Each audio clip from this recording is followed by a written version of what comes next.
Olá pessoal, estamos juntos mais uma vez para conversarmos das relações históricas entre Brasil e o continente africano. E nessa conversa nós vamos dividir em dois momentos.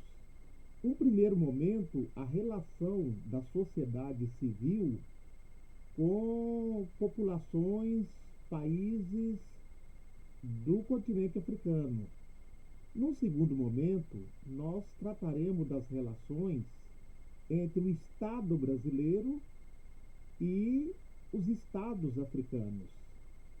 E já adianto que as relações foram muito mais amplas entre a sociedade civil do que entre o Estado brasileiro e os estados africanos, ou entre o Estado brasileiro e as sociedades civis africanas. Então a gente pode falar em conexões e desconexões, porque houve um momento em que o Estado brasileiro não tinha interesse algum em relacionar com os países africanos, com os povos de África. A gente costuma dizer que, historicamente, apesar do Brasil ser o país que tem o maior contingente de pessoas que autodeclaram descendentes de africanos, nós costumamos dizer que o Brasil viveu e, de certa forma, sobretudo nesse momento presente, vive de costas para a África. Quando eu falo Brasil, eu falo Estado brasileiro, não é? Então a gente vai mostrar aqui alguns momentos da história do Brasil, seja do Império ou da República, em que essas aproximações foram maiores e menores. Então, só para lembrar o Alberto da Costa e Silva, que tem uma obra que chama é,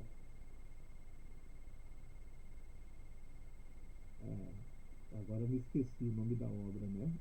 Que ele mostra que o Brasil, um rio chamado Atlântico, um rio chamado Atlântico.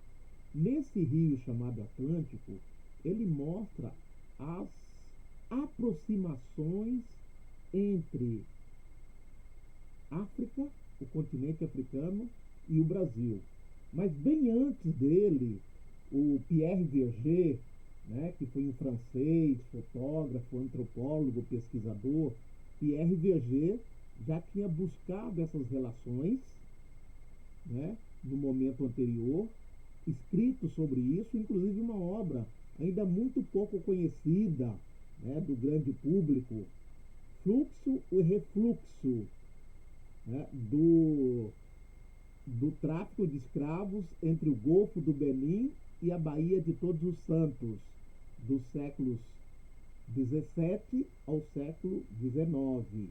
Então ele mostra muito bem com uma documentação, com uma farta documentação, ele mostra as relações históricas entre Brasil e África, ainda que numa condição desfavorável para os africanos, porque os africanos nesse momento estavam na condição de escravizados.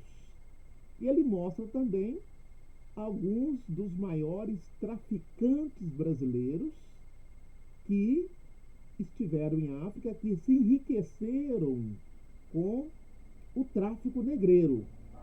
Por isso que em determinado momento se disse que o Brasil deveria desculpas ao continente africano por conta desse momento histórico que foi de traficantes brasileiros que se enriqueceram em função do tráfico.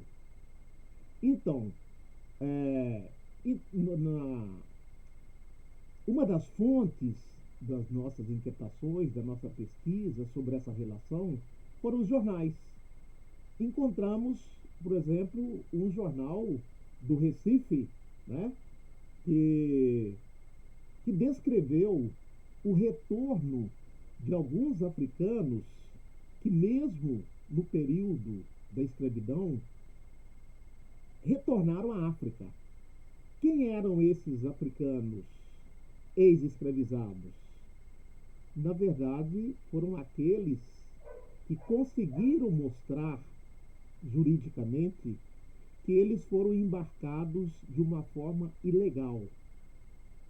Vocês devem lembrar, né, dos ensinamentos lá do ensino médio de história, que em 1831 o Brasil assinou um acordo com a Inglaterra, né, que a partir daquela data todos os escravizados que entrassem no Brasil eram considerados africanos livres. Então, aqueles que provaram que conseguiram entrar no Brasil após essa data, conseguiram a sua liberdade de volta e alguns deles retornaram ao continente africano. Essa lei foi apelidada de Lei para Inglês Ver, porque foi uma lei que foi, vamos dizer assim, bastante desrespeitada, né? O próprio Estado fazia vista grossa. 1831, não estou falando da Lei Eusébio de Queiroz, não. A Lei de Eusébio de Queiroz foi de 1850.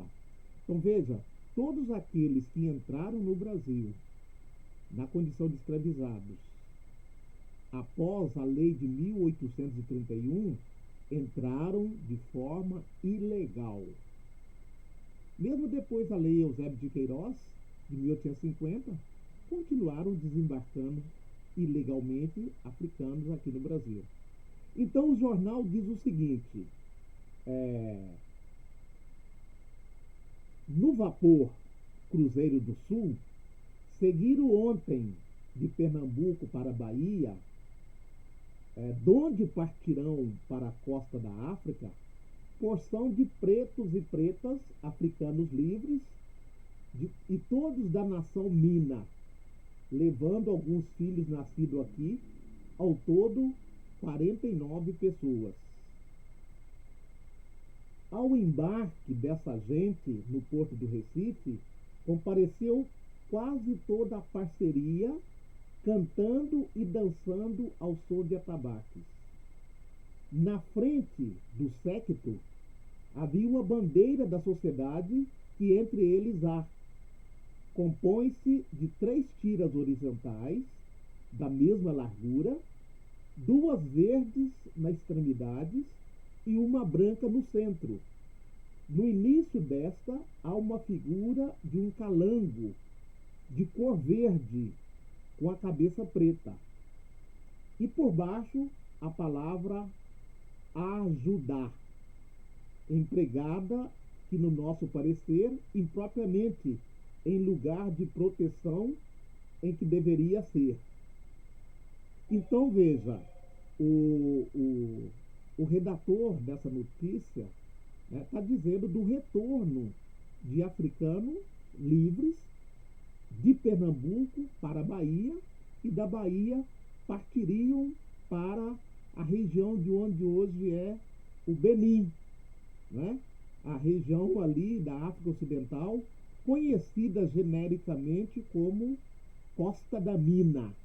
Vocês já ouviram falar Nego Mina, Negra Mina.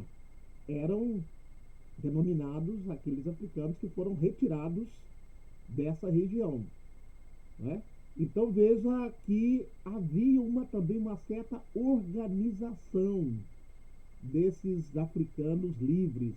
Tanto é que os que não foram embarcar naquele momento foram lá se despedir com batuques, atabaques, como foi dito, e também com a bandeira.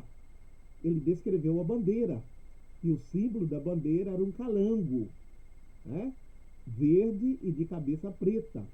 Quando ele fala que na bandeira tinha uma inscrição com a palavra ajuda, não era ajuda. É o equívoco do redator ali. Era ajudar. Ajudar era um porto, um forte português construído nessa região da África, na região ocidental da África, onde embarcavam os africanos escravizados. Então, o chamado Reino de Alada, ou Reino de Adra, que os portugueses denominaram ajudar. Não é ajuda, ajudar. E também nós encontramos alguma literatura que respalda esse acontecimento histórico. Eu quero apresentar a vocês aqui uma trilogia denominada, escrita por Antônio Olinto. Antônio Olinto, nascido em Minas, ele foi embaixador em alguns países da África e ele escreveu uma literatura, um romance histórico, né, falando da presença desses retornados para a África no século XIX, na região do Benin, né? Então, o primeiro livro dele chama Casa da Água. Casa da Água. O nome da coletânea é Alma da África. O segundo livro da coletânea chama-se Rei de Queto. Rei de Queto. Queto é uma região na África Ocidental, né, entre o Benin e a Nigéria. E o terceiro livro da coletânea, Trono de Vidro. Então, essa coletânea conta a história de várias famílias de africanos que retornaram ao continente africano. Infelizmente, essa coleção é um tanto desconhecida, foi escrito ali na década de 60, 70, mas ainda está muito pouco conhecida entre nós, pesquisadores e mesmo entre a sociedade civil. Então, é um convite a conhecer a África a partir dos retornados, a partir da literatura e a partir também de documentários. Tem um documentário também do Milton Gurhan, denominado Atlântico Negro na Rota dos Orixás. Esse documentário encontra-se disponível no YouTube, se não me engano é da década de 90, e conta a história desses retornados, inclusive com entrevistas do lado de cá, do Atlântico, no Brasil, e do lado de lá, do Atlântico, na África Ocidental. Eu quero convidar a vocês a assistirem, né, esse documentário e também a curtir o nosso canal no YouTube, Africanidades Conectadas.